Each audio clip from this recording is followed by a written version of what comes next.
নমস্কার। আজ হলো what I it for lunch day 5।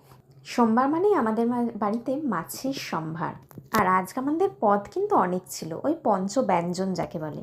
এবার মেনুতে আসা যাক।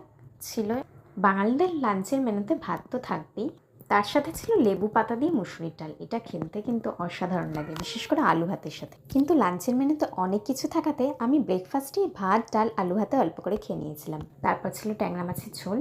তারপর ঢ্যাঁড়স দিয়ে মা একটা নিরামিষ অন্য রকম রান্না করেছে। এমনিতে ঢ্যাঁড়স আমি একদম ভালোবাসি না, কিন্তু এটা খেতে খুব ভালো লেগেছিল। আমি কিন্তু আবার চেয়ে চেয়ে খেয়েছি। আর আজকের লাঞ্চের মেনুতে শো স্টপার হল চিংড়ি মাছের মালাইকারি, আমার অত্যন্ত প্রিয় পদ। আমি কিন্তু খাবারের মধ্যে বাঙাল আর এদেশের মধ্যে ডিফারেন্স করতে একদম পছন্দ করি না, কারণ আমি কাঠ বাঙাল।